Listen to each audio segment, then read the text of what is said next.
Yeah, I'm feeling this old school shit. DJ FaZe, what up? What's good, homie? It's your boy FaZe, CEO of Face Off Entertainment, representing Fort Docks. I'ma go in on this one. Listen. This one's for DJ FaZe, the shit that he played blaze, cut sharper than the EK blade. Rappers are eating, time to get the DJs paid. FaZe, that's the fan, been rapping this Bronx shit like Big Pun. Carry big guns for the conflict, wedged under the armpit, eyeing the scope. Index finger on the trigger, die if you close. I don't promote violence, but approach, you know the toast firing, so I suggest you don't. Who you know flow better, hot enough to do the whole winter, no sweater. You could bet you won't find a better flow ever. Old school with a new school twist. You fools got 2 views on your YouTube hit. As I mic check, 1, 2 spit, and DJ FaZe cuts and chops it up like a kung fu flick. I'm on the track doing somersaults, and I'm sorry if I come across arrogant, but I swear I'm the boss. Top rank, salute the general of lyrical warfare, producing chemicals to kill MCs as I boost the pinnacles you can't reach. You looking like food, you edible. It's the capital F-A Ice on Murdoch Ave and Edenwald. That's the corner we play dice. Head cracks, 4, 5, 6 and trips. Then it's straight to the flight club to get some kicks. These niggas looking like how we spit so sick for so many years and still look fit as shit. Nigga, I bench press lyrics, do dips on bars, and push up on chicks when my dick gets hard. Face is my alias from way back in the days. Hey yo, DJ FaZe, keep playing this. Yeah, I'm feeling this old school shit. DJ FaZe, what up? What's good, homie?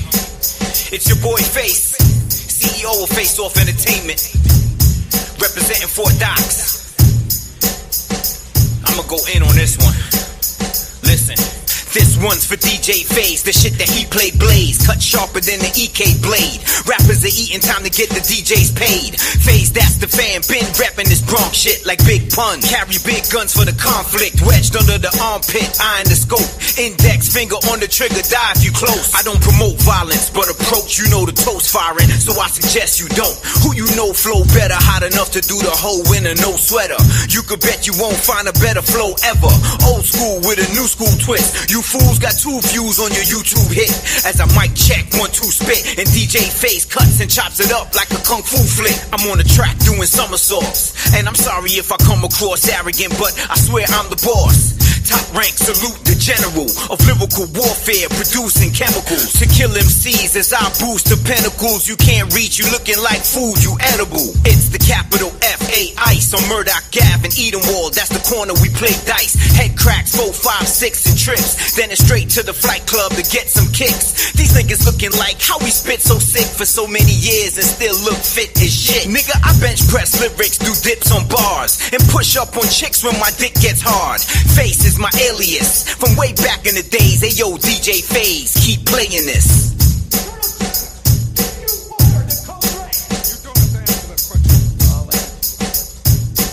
You want answers? I think I'm entitled. You want answers? I want the truth. You can't handle the truth.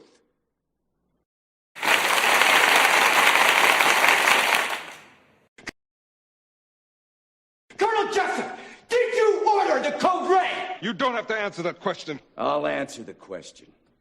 You want answers? I think I'm entitled. You want answers? I want the truth. You can't handle the truth.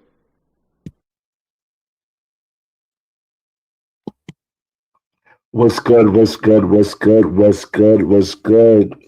Grand rising, grand evening, grand afternoon, grand afternoon.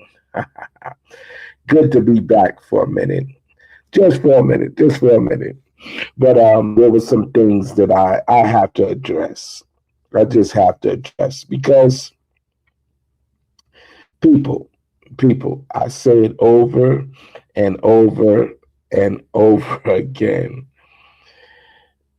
Why is it that we can't have anything just for us?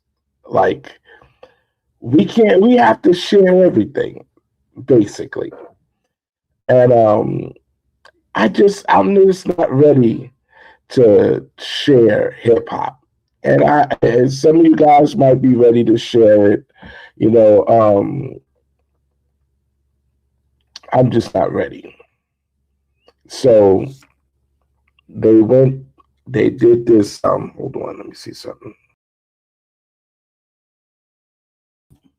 They did this. I guess 53rd year of what they call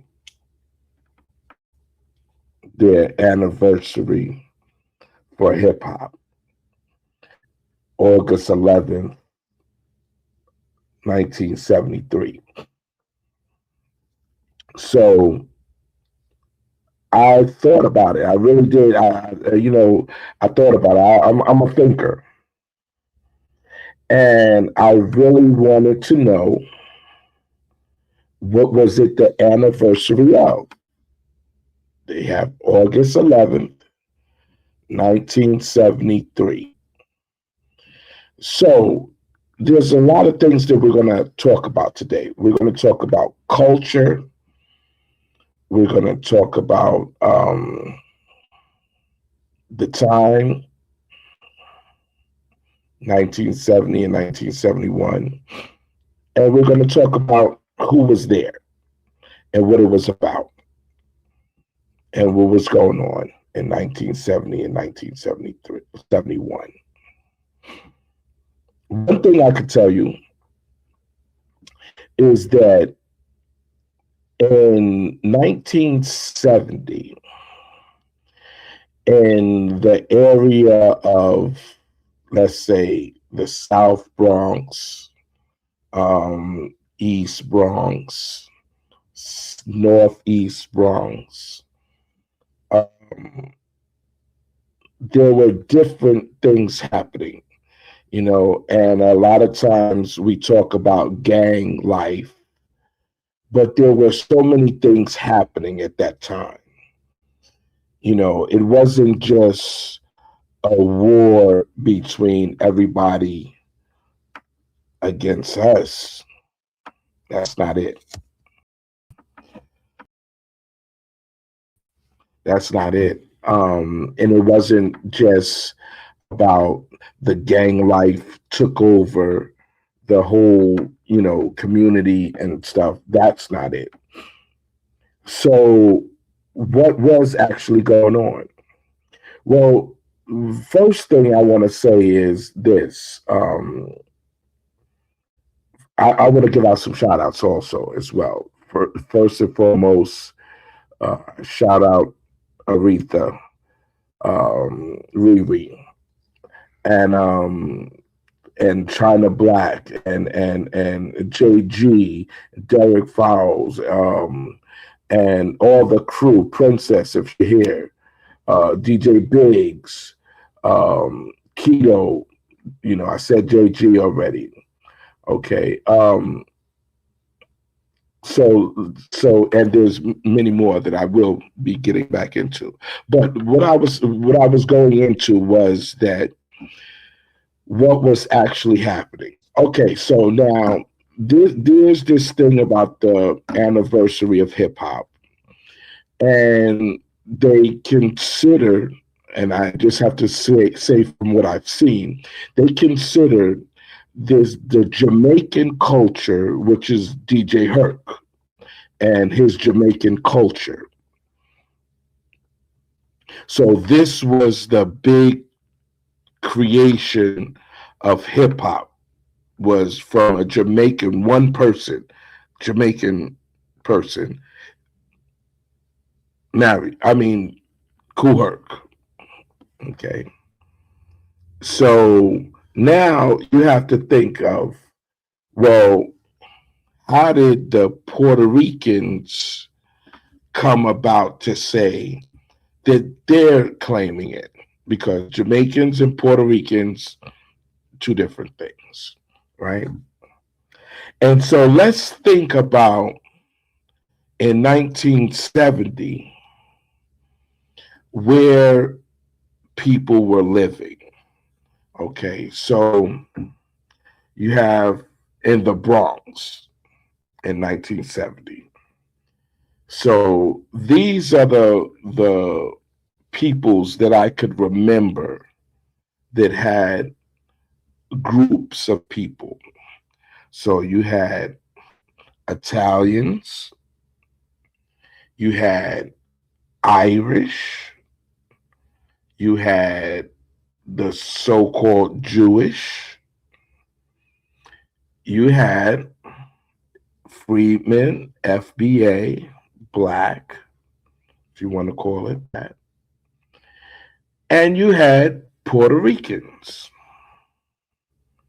because there wasn't a great deal of Dominicans, there wasn't a great deal of Cubans in 1970 that I saw in our area.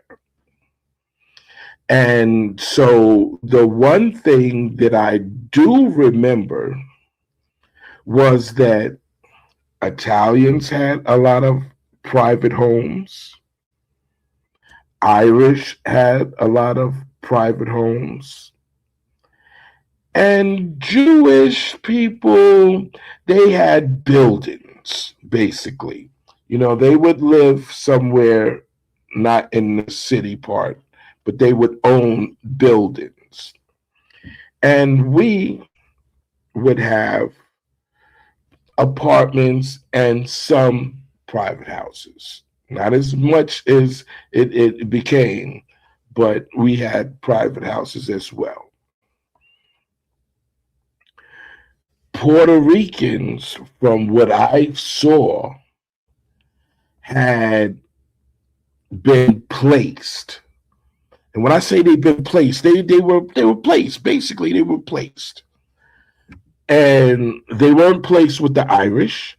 They weren't placed with the Italians. They were basically placed near and around about where we were. Okay. So now listen, everything that I'm saying, you know, you researchers and you historians, ask someone that was maybe around in 70 or 71 and ask them if it's quite accurate what I'm saying. So before they actually started coming to the projects or coming to our areas, the areas that they would go to were actually insurance scams. And so those that don't know what an insurance scam is what the landlords will go and burn the building out, burn it out, top to bottom, burn it out.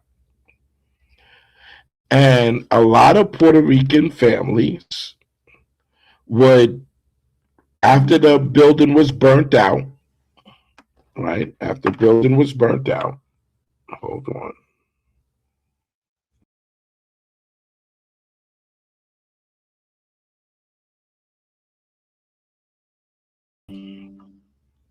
After the building was burnt out, then the Puerto Rican family would move back in those buildings. So let's take a look.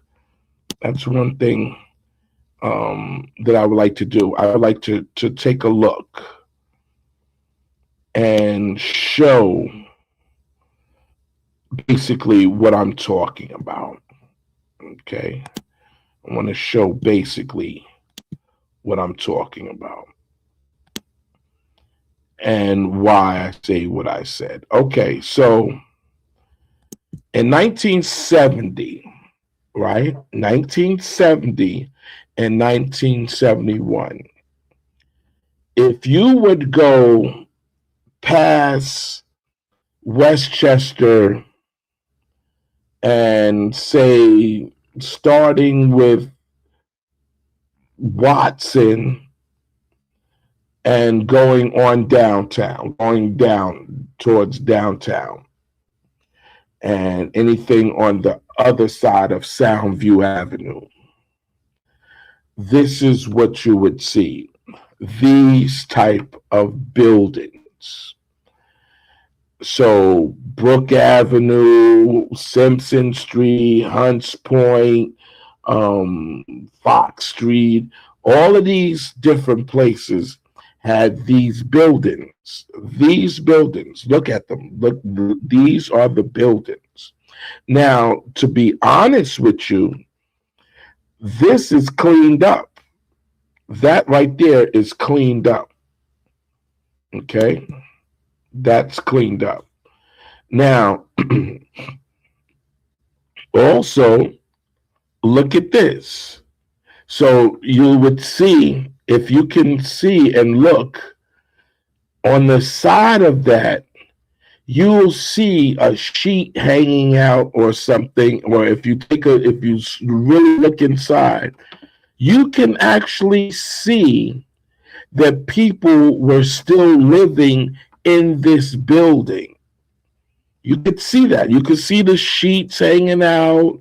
Up there, you could see a fan or something. You could see something. You could see that people were still living in this type of a building.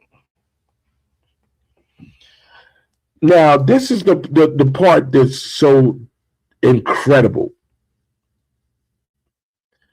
That this was normal. And when I say normal, in 1970 and 1971, these buildings that you're seeing were normal. This is normal. Okay? That's Bruckner Boulevard right there. Okay? And so this is normal. This is something that was normal. Okay? This is normal. Now, if you look at the buildings behind that, you can see that those buildings had families in them. They had families in them. And those families, like I said, ask someone that was there in 1970 and 71. Those families were Puerto Rican families. Those families were Puerto Rican families. And look, you can see, look at the sign right there. You see what it says? That's something in Spanish. It says Spanish American, right? You see that? So I'm not telling you, I'm not lying to you.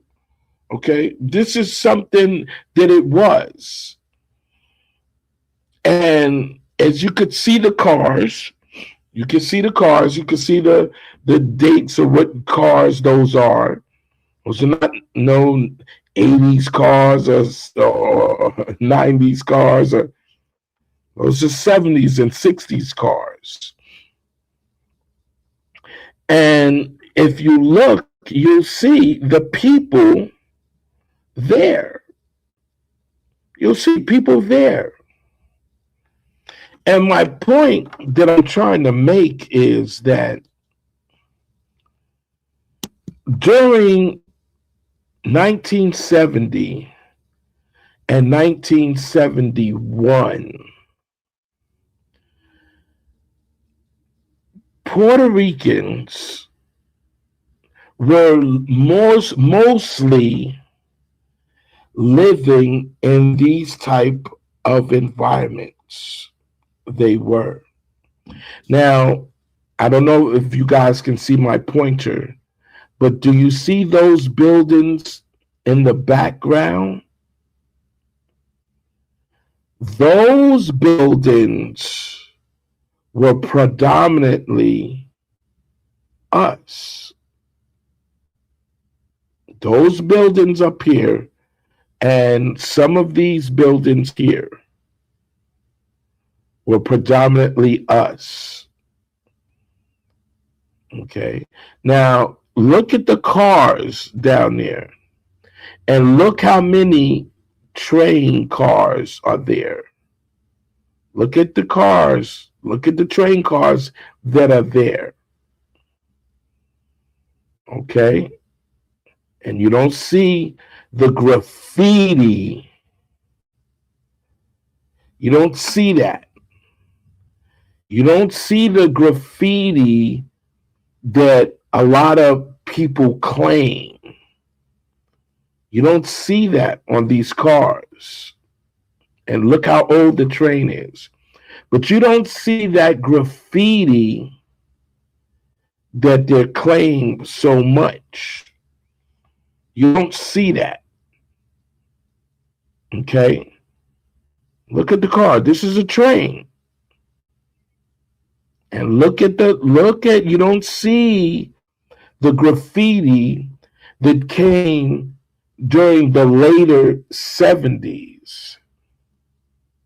It wasn't as prominent in 1970 and 1971, the creation of hip hop, that they say that it was. It's not that prominent. Okay. And so I go back here. Let's go back here. Let's go back here. Right? And let's go back here. Right? And look. Look at it. Look and see. Now, this is the reason why I bring this up, is because I always like to talk about the beginning, the creation of this. Okay. And so the creation, which we're looking at right there, is the times of whatever. When you look at it, look at where we were. Look at the difference. Look at the difference from where we were. And look at the building. I wish I could, I don't know if I saved it, but I would love to have shown you the building that it was. Oh man, I didn't save those yet. But for part two, because I'm going to have to do a part two. But where we lived at was different. Where we lived at, and where they say that the hip hop party was in 1973, is totally different than this. It's totally different. So, if you stop to think about it, just really stop and think about it. You see, look, you see in the buildings, you see the clothesline, you see up there, you see the clotheslines hanging out, the laundry hanging out. So people lived in these buildings. People lived there. And to be honest, and this is to be honest, I don't remember any of us living in that type of a building. I just do not remember it. I do not. And so I come to the conclusion that our coming up, our coming into things was totally different than Puerto Ricans. And then I talk about, I always want to talk about the styles and everything, right? I should have brought some more pictures, but I'm sorry I didn't. And I look at what I wore as a young kid, I look at how I dressed as a young kid. Okay. So that's what I have to go against. That's what I have to go against, and I have to compare.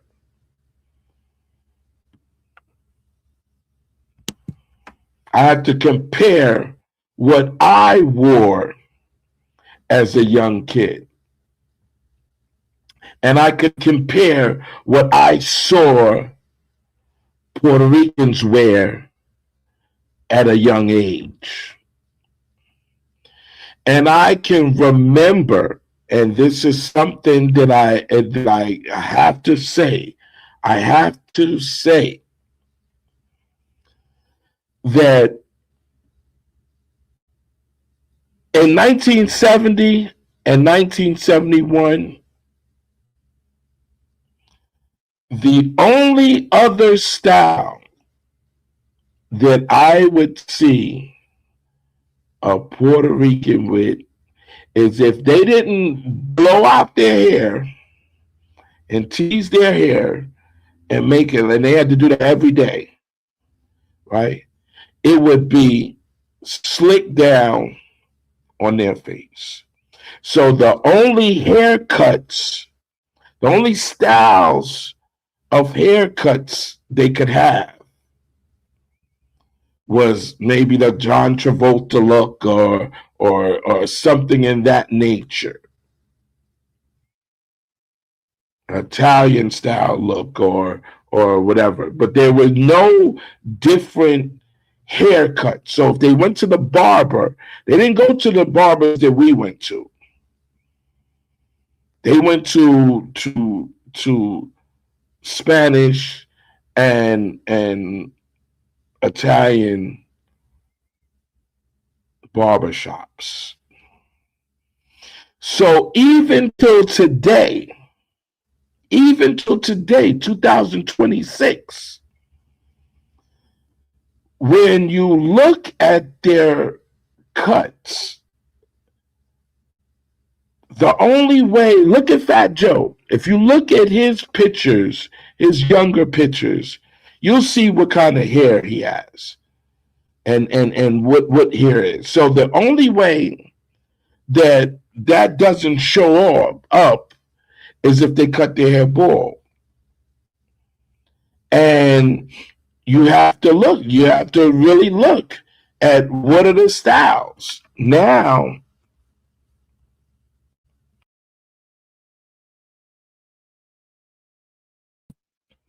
these days, a lot of the styles are braided.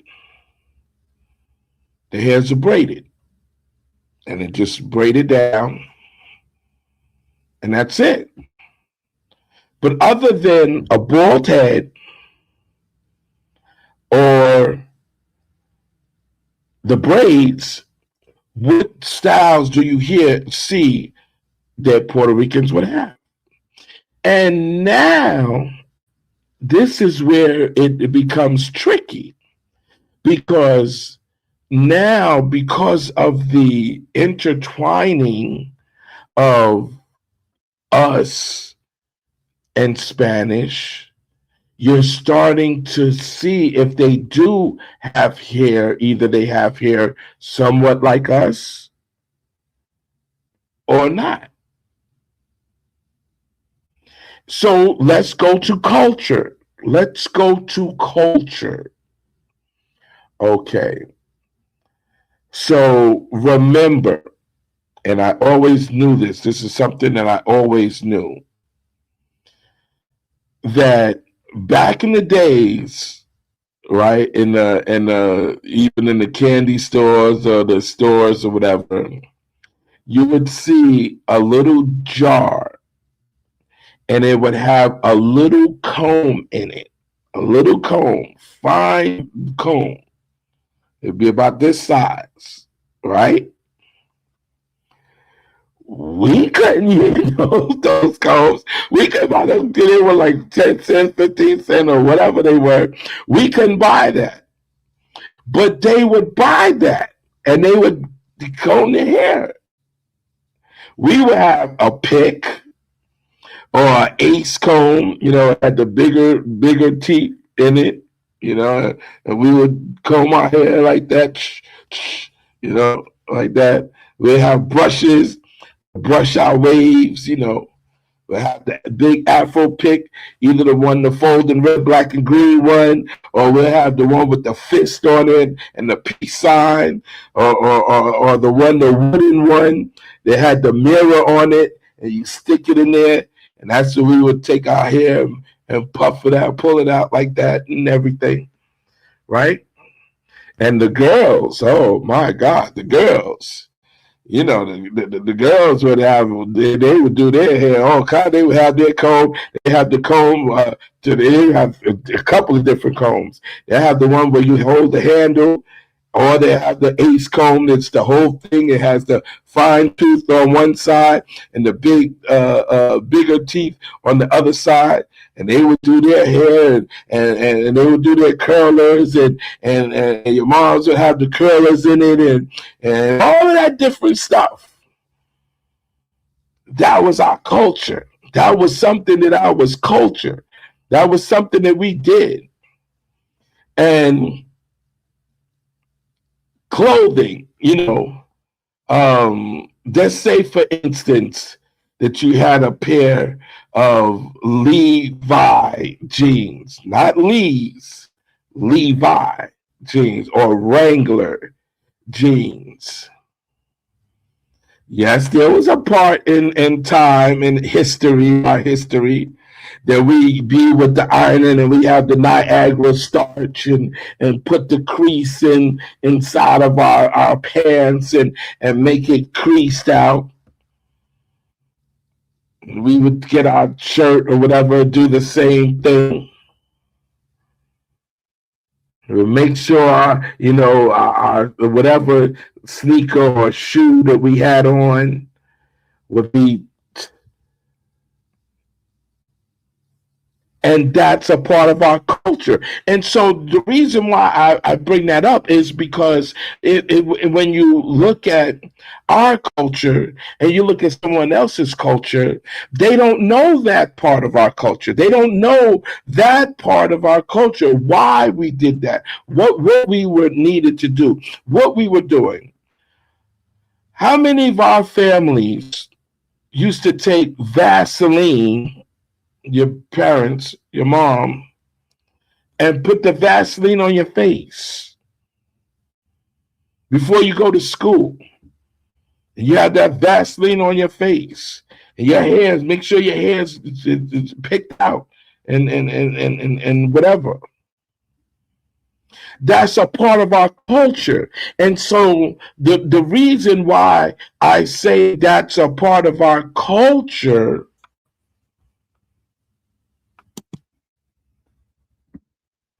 is because that is us. That is us. That's what we did.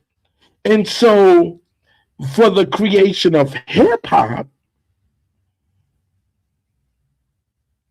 we were just bringing forth what we were already used to. We were just bringing forth our culture.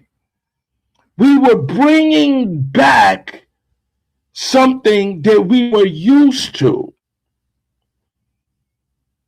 It was something that we did. It was something that we did, that we were a part of. It was something that we did.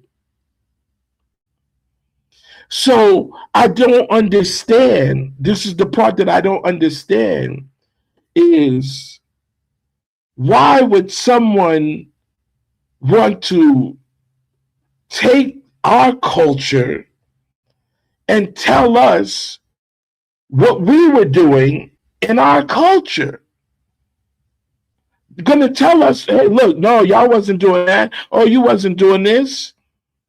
But this is our culture.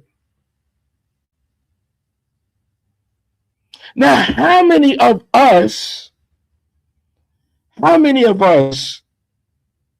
can say they got a cousin that look just like that?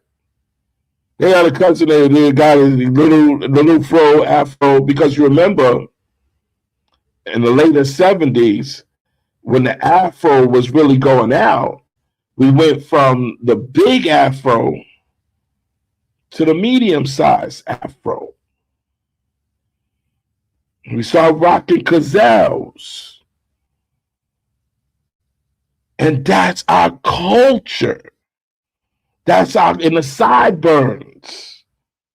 You got to go to the Jerry Dean or wherever barbershop you go to and get the sideburn. And the mustache. And so that, like I say, that is part of our culture. That's not something that we, that it wasn't a part of us. It's not something that we saw another culture do and we try to do it. No, that's not it. But how many other cultures made fun of what we're our afros, made fun of our lips, made fun of our color, made fun of the way we dressed, but yet and still, they wanted that the whole time. They wanted it the whole time. And so now look at today. Look at today. Here, I keep on bringing this picture up because look, you see us,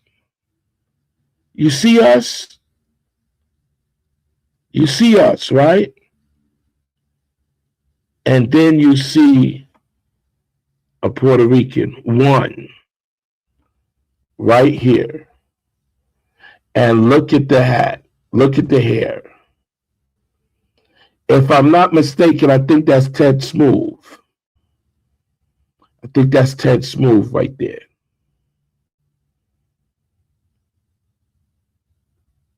I think that's Ted Smooth, if I'm not mistaken. And I say that to say that our culture is different. Our culture is different. So how can someone say that no, it's the same? It's 50-50. It's we were right there with you.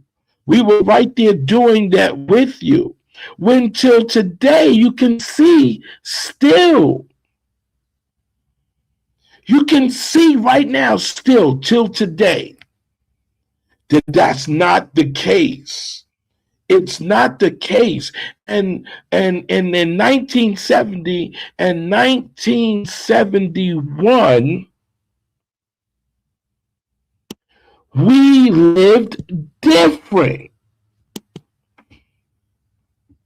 We lived different.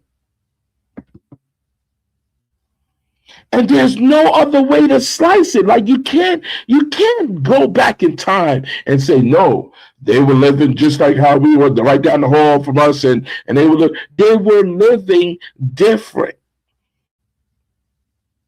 And we were living different.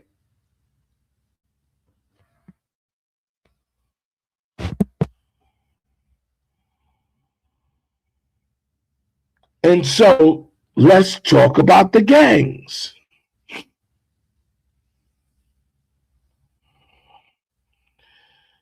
The gangs were different. We, the black spades, the baby spades, were running off of our culture. And that's the difference. We were running off of our culture. The Ghetto Brothers, the Savage Nomads, the Savage Skulls, the Immortals, they were running off of their culture, not ours. And that's what the whole disputes were. That we were a certain type of people. We had our certain different kind of culture, and they had theirs. And we're talking about 1970 and 71, the creation of hip hop.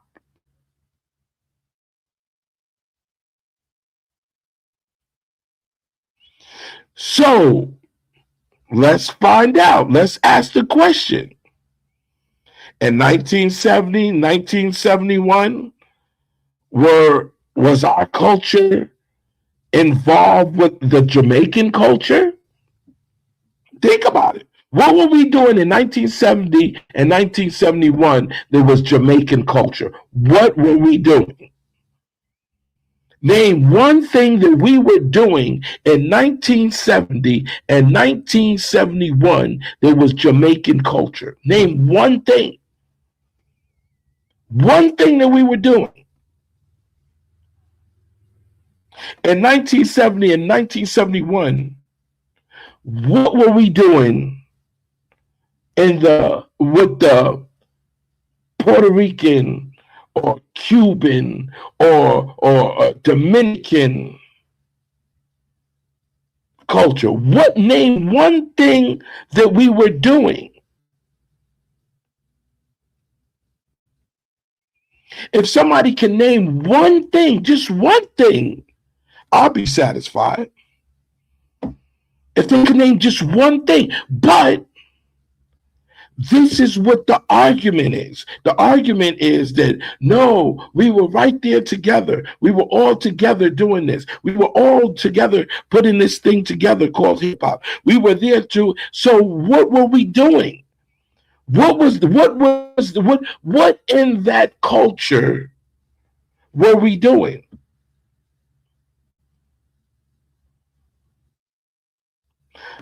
Younger girls, what did they do? Elbow Dutch, hopscotch, that.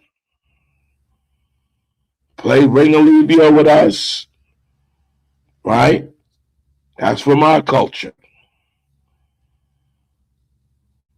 The girls, the mom would put the girl and the boy in between their legs and comb their hair before they could even go downstairs. Comb that hair. Comb that hair. Put that grease, put that Dax grease, that new now on there, that Murray's or whatever grease that they would have. Put it on the hair. Do that hair. Do that hair. Put that Vaseline on the face. All right, now you can go outside. That's a part of our culture. There's no way you can say that's not a part of our culture. And that's what we were doing. So for us, we don't even know what the Puerto Rican or Jamaican culture is. We didn't even know, much less do it. So how can you be a part of doing something you don't even know?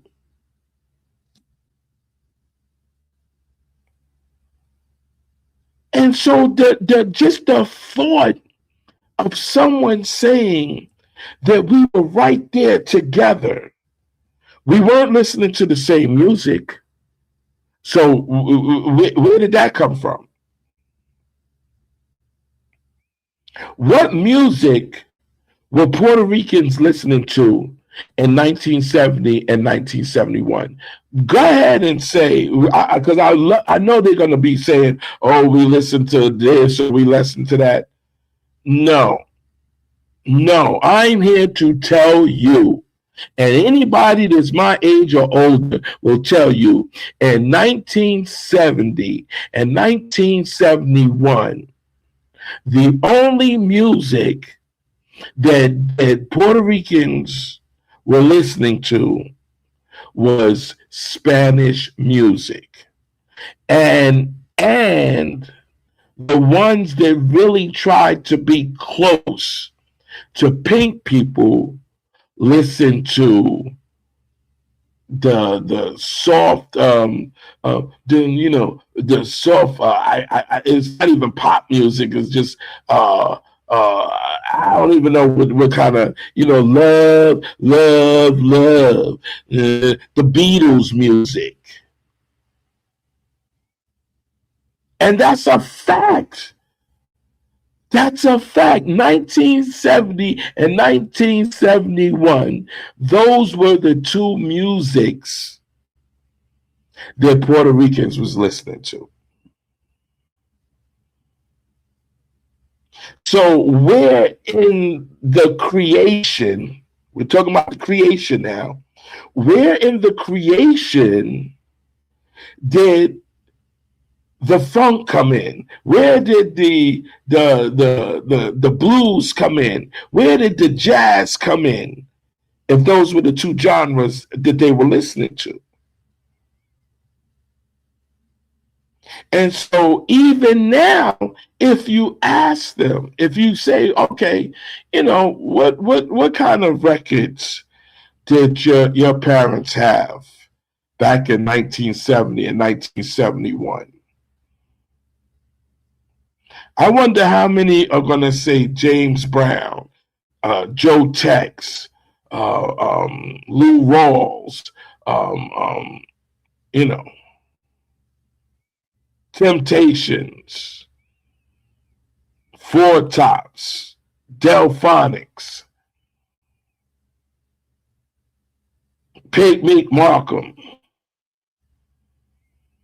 How many people, how many of these Puerto Ricans are going to say, oh, I remember that album.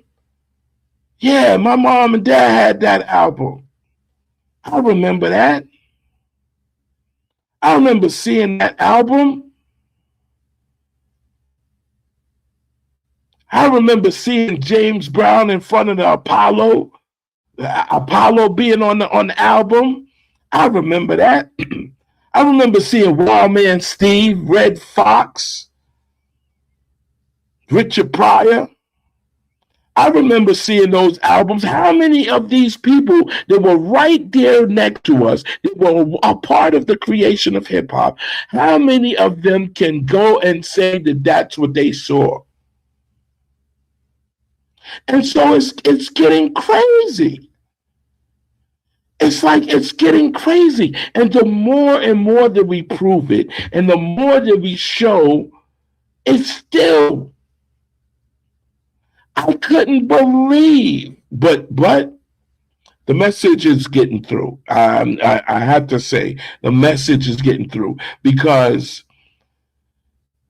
that so-called 53rd anniversary, a lot of people are now saying, the anniversary of what? What is it the anniversary of?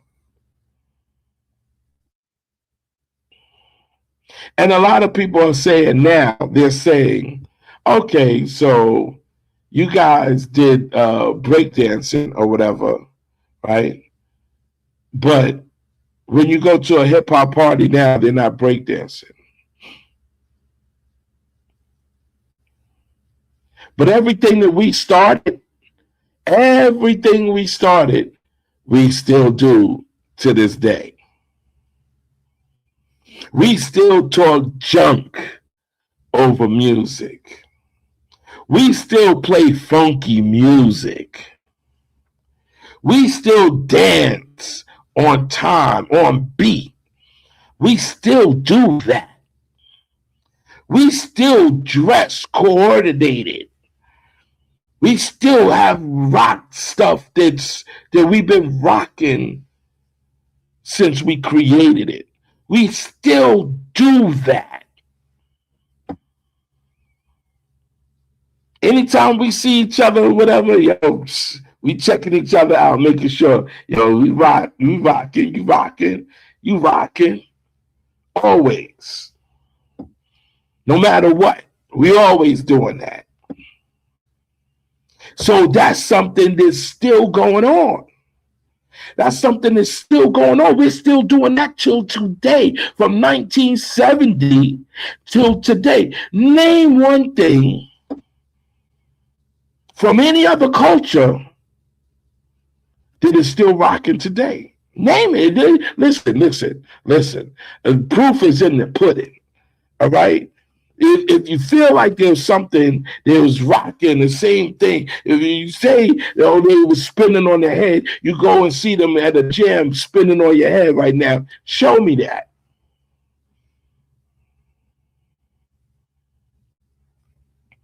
But I can show you our young people getting it in. I could show you our young people doing the damn thing.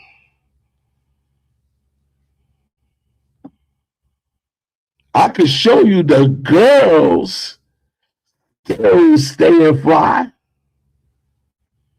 The girls still stay fly. Like the girls still stay fly. They still rock the way they rock.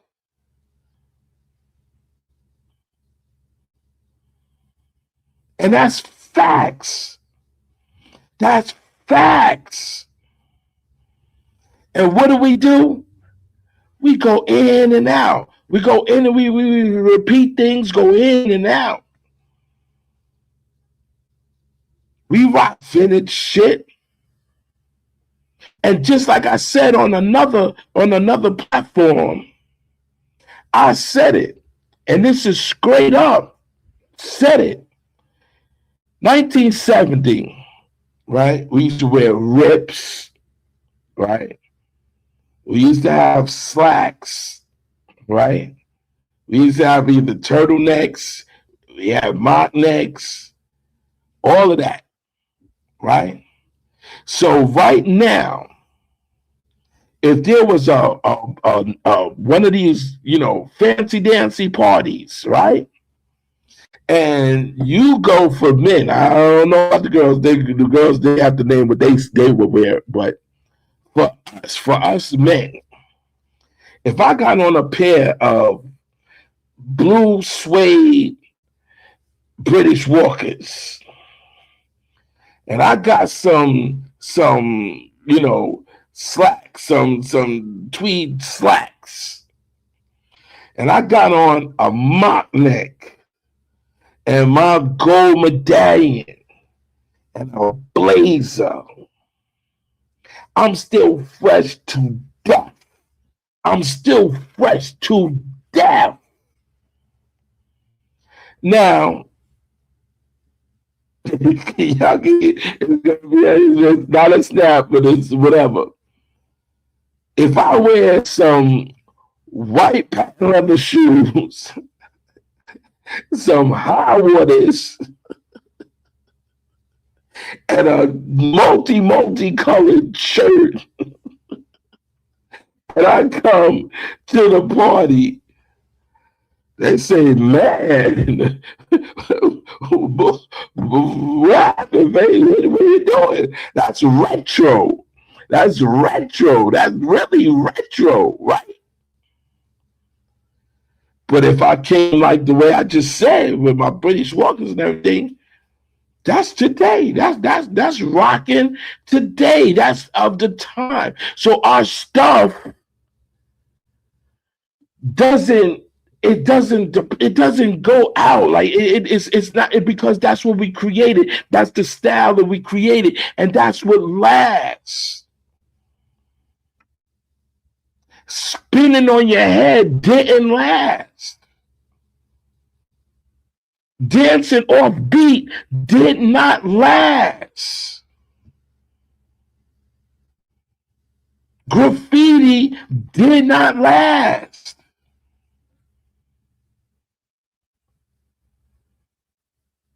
And these are the things that the Puerto Ricans claim.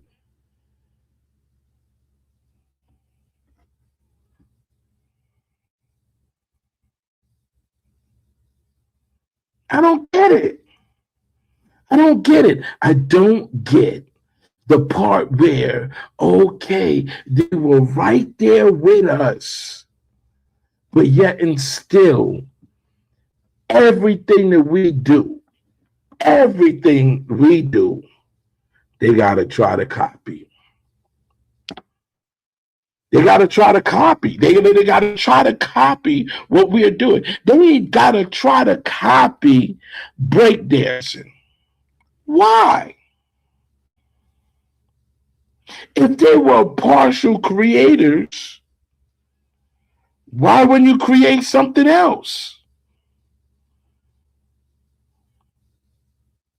They talk about the rock dance or whatever, the dance or whatever, the webo or whatever. They talk about that, right?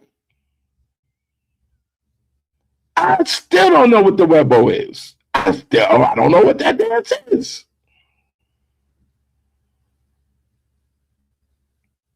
But yet and still, it was a part that they are claiming.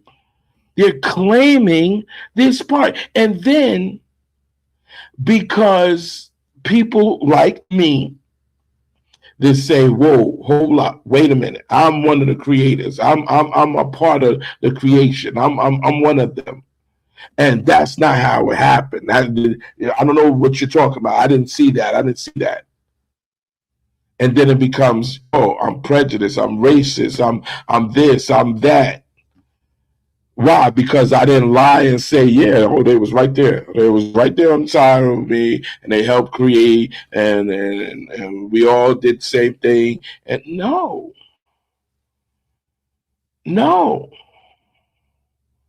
We never lived in that kind of a building. Never. We never lived here in this kind of a building. Never, ever did we live in that type of a building. And because we didn't live in that building, means what? What does that mean? You think hip hop came out of those buildings? You think hip hop came out of that? You think hip hop came out of that? You think hip hop came out of that?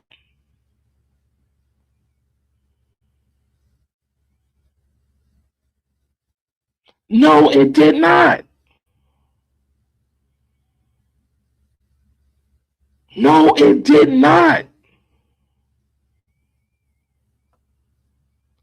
You think did hip hop turn from what it was to that? Huh? That's hip hop. This is what we turned out to. This is what we turned into. Because we was there the whole time. Because we created it. This is what I do. This is what I was a part of our creation. This is it. And we're still doing it. We're still doing it.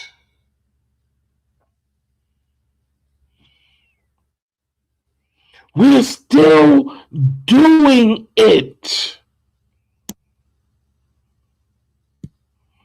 And that's the difference. Look, okay, that's in the 60s, right? Okay, that's the 60s, right? That's the 60s.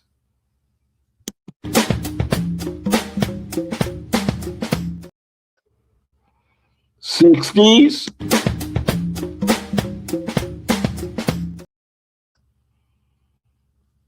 Still doing it. That's the difference. That's the difference. So show me what from their creation is still happening now. If it was hip hop, it should be it.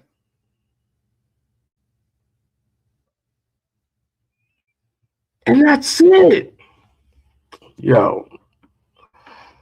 Oh man, I see the comments. Uh-oh.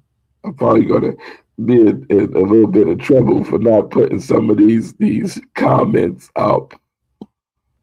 But I just had to. I had to show the difference. I had to show the difference. So all those times, anytime they come at you and they say, "Oh, well, we were right there. We did." Ask them, what did they do? Ask them, what? Show us where you lived at. Show us what was your contribution, because that's where we're having a big problem with, especially me. I'm having a problem with saying, okay, thanks for your contribution, or thanks for your participation. Where those words came from? When you contribute, you got to contribute something. When you participate, you got to participate in something. What happened? What was that? Where's that at? Where's all this participation and all this contribution and all of that? Where is that at now? Where's it at now? Right now. I'll wait. I will wait. And believe it or not, I'll be waiting today, yesterday, tomorrow, next week.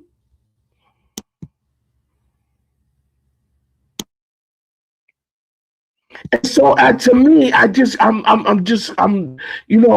sometimes, yes, I do get excited and everything, but like I said, showing is proven. Showing is proven. And so you mean to tell me, because a lot of people are going to say, oh no, that, it wasn't like that in the 70s. It wasn't like that 71, 72. But why do you think that each time the date goes to the 80s,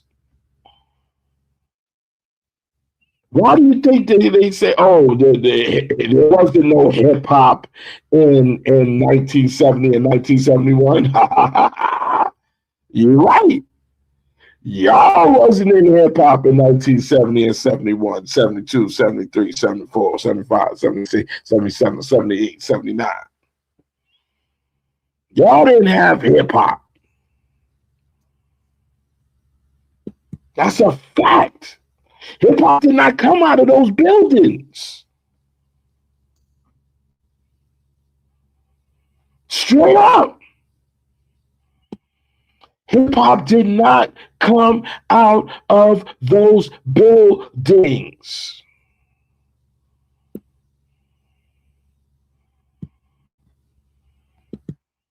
And so now, just look at it. Just now, think about it. And then you know what also that I wanted to say too? What I wanted to say was that if you look at the haters' comments, and you see what they say, if you see some of the things that they say, those haters, they can't stand the fact that we was really there. They can't stand the fact to see that we really did this stuff. They can't stand the fact to see that no, we were playing music and we had systems way before 73. We were talking junk on over music way before the 70s. We were dancing and burning way before that. And so they hate to see that. They hate to hear that we know the difference of on Sunday or whatever day that we could smell the hot cone, the straightening cone, and with the Dax grease, and we know that smell.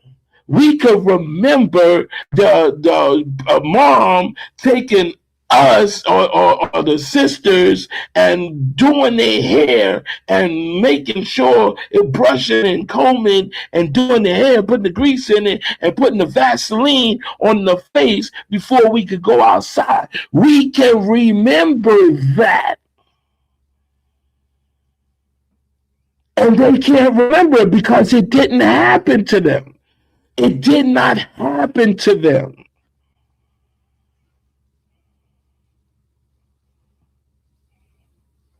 And so what happens? They'll put these comments.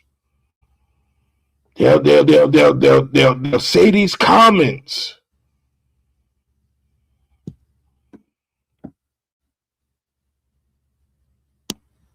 They don't remember. They don't remember. You know, oh God, man. You know, there was a certain thing that we did when we liked someone, you know. And you know, no matter what, the person that you liked, there was a certain cool that you had around that person. And you know, we played oh God, you know, every time I think about us being kids and doing it. But there was a game that we played called Truth, Dare, Consequences, Promise, or Repeat. Now, see, those games that we played, that was what we had in us that created hip hop. Okay. That's what we did. That's what, you know, we were. That's a part of our culture. And because, oh my God, you know, oh my God. You, like I said, you know, you would have our culture. Number one thing is that our culture is still here. And that's the part I just want people to understand. Our culture is still here. It ain't go nowhere. So where is your culture? Where is the culture that you have? Where is that part of hip hop? Where is that? Where is your part of what is now? Where is that?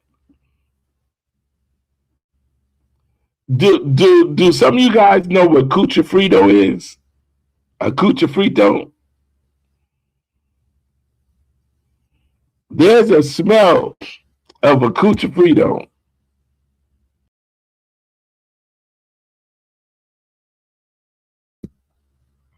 there's a smell of a Cucho Frito and the restaurant.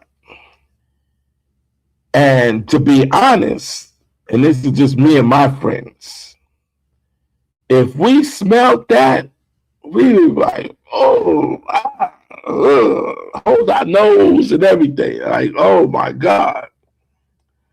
But go past a soul food place and smell some collard greens or some turkey wings or something. You know, we even had a way of eating our meatloaf. You know, our macaroni and cheese, you know. But you smell that, and I don't care what you doing, what you playing, you gonna go want to get some of that. And that's our culture. And that's still here today. That's still here today. How many of you greedy mama so-and-sos right now could eat a plate of turkey wings and fried chicken and collard greens and macaroni and cheese and potato salad and candy yams and cornbread and right now you can eat that. You know why you can eat that right now? Because that's part of your culture. And our culture is what created hip hop. Simple. That's us. That's our culture. That's what we did. That's what we are. This is what hip hop is. So for someone that's not in our culture to say they had a part, they want to throw their culture into our culture, it don't work. It just does not work, people. Okay, look. Big says it. Most of the Spanish were in those apartment buildings. Correct, Biggs. Correct, Biggs. You're 100% correct, Biggs. I'll leave it on there. Look, first class citizen. Remember the Murray's promenade for your waves, right? For your waves. We have New Now. We have Murray's. For your waves. That's our culture. So we had waves in the 70s. We still got waves till today. That's our culture. This 53rd anniversary for what? What is it for? The anniversary of what? What is the anniversary of?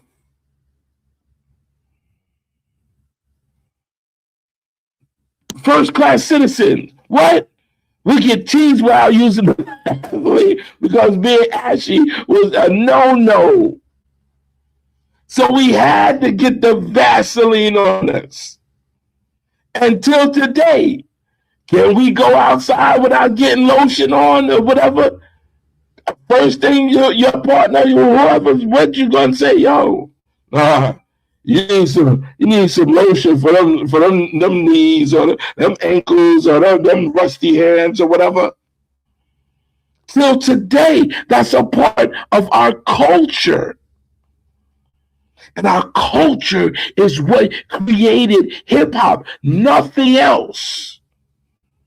Nothing else but our culture created hip hop. So, what was this 53rd anniversary for? Not our culture.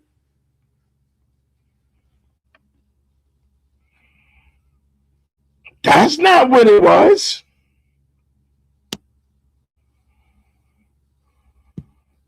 Man, listen, okay. I'm getting comments. Yeah, there you go. Okay. Clay Atkins says, Sunday morning, the girls getting their hair pressed and curled. Remember that? I remember what they looked like. The comb was they had the wooden handle and the metal comb, fine comb, whatever, right? And the curling iron was these two little things, and they close like that, and it turns around or whatever like this, and that curls it. That curls it. And you put both of them on the stove, and then they take the grease, and they got a wet paper towel or something, and then they do it on the paper towel. And that's when you smell it. Culture. How many other people can say that? How many people like Clay Atkins can say that they remember that? They remember smelling that. They remember getting up and seeing that.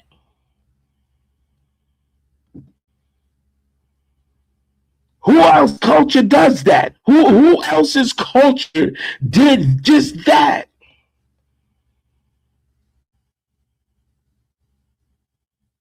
And so, yes, JG, yes. Damn, they were living in burned down buildings. Yes. Yes. Y'all seen Wild Star? That was real. When it and he brought the baby into the abandoned apartment, and they sprayed graffiti on the wall, and they made this crib out of crates and stuff like that. It was real.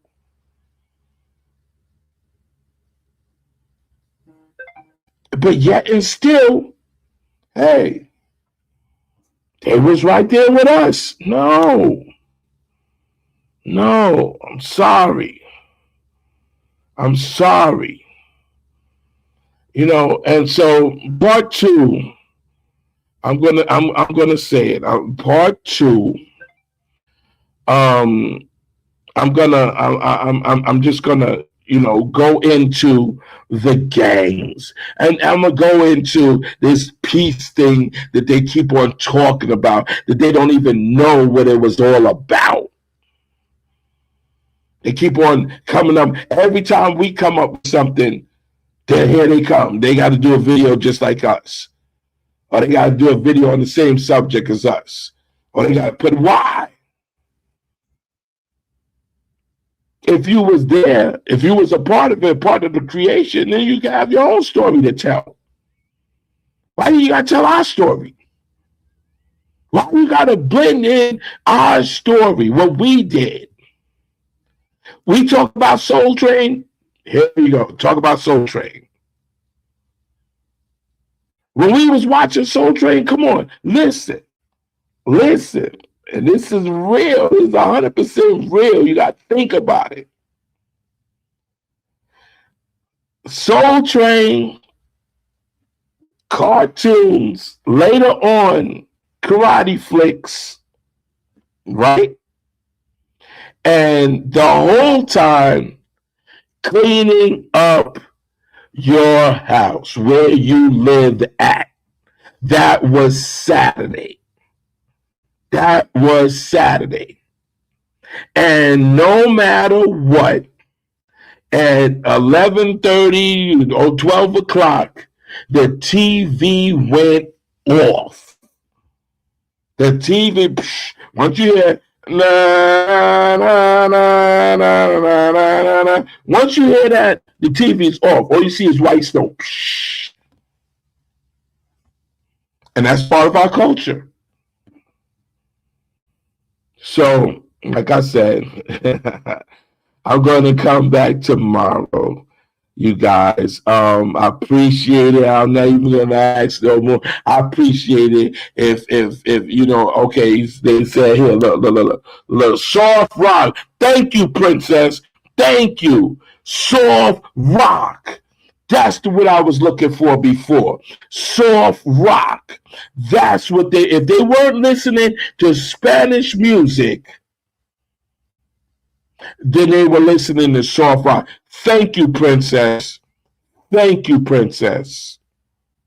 See, Princess kept it real, kept it funky. That's what it is. That's what it was. They were listening to. They weren't listening to Joe Tex. They weren't listening to Fred Wesley. They wasn't listening to James Brown. They wasn't listening to Clyde. They wasn't listening to Picnic Markham. They weren't listening to Stylistics, the Four Tops, the Delphonics. They were listening to soft rock or Spanish music. Point blank, period. And so what does that have to do with hip hop music? All right. All right, y'all. All right. I gotta go. But listen, you know how man, there are mad comments. I gotta go through the comments. And then another thing, I gotta be on a Zoom call after this. So I won't be able to do much, but I'm going to look at all of these comments and I'm going to take a thing of it so that I can go over a lot of the comments tomorrow when I come on. But thank you guys, and thank you, Princess, for saying soft rock, because I was looking for that. So in 1970 and 1971, Puerto Rican Spanish people only had two genres of music that they listened to. And one was Spanish music and the other one was soft rock. Thank you.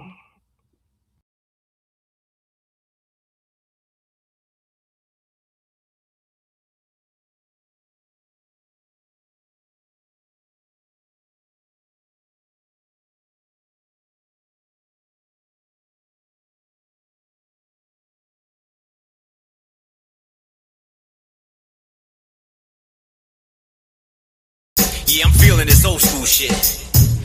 DJ Faze, what up? What's good, homie? It's your boy Face, CEO of Face Off Entertainment, representing Fort Docks. I'ma go in on this one. Listen. This one's for DJ Faze, the shit that he played blaze, cut sharper than an EK blade. Rappers are eating, time to get the DJs paid. Faze, that's the fan, been rapping this Bronx shit like Big Pun. Carry big guns for the conflict, wedged under the armpit, eyeing the scope. Index finger on the trigger, die if you close. I don't promote violence, but approach, you know the toast firing, so I suggest you don't. Who you know flow better, hot enough to do the whole winter, no sweater. You could bet you won't find a better flow ever. Old school with a new school twist. You fools got 2 views on your YouTube hit. As I mic check, 1, 2 spit, and DJ Faze cuts and chops it up like a kung fu flick. I'm on the track doing somersaults, and I'm sorry if I come across arrogant, but I swear I'm the boss. Top rank, salute the general of lyrical warfare, producing chemicals to kill MCs as I boost to pinnacles you can't reach. You looking like food, you edible. It's the capital F-A Ice on Murdoch Ave and Edenwald. That's the corner we play dice. Head cracks, 4, 5, 6 and trips. Then it's straight to the flight club to get some kicks. These niggas looking like how we spit so sick for so many years and still look fit as shit. Nigga, I bench press lyrics, do dips on bars, and push up on chicks when my dick gets hard. Face is my alias from way back in the days. Hey yo, DJ Faze, keep playing this.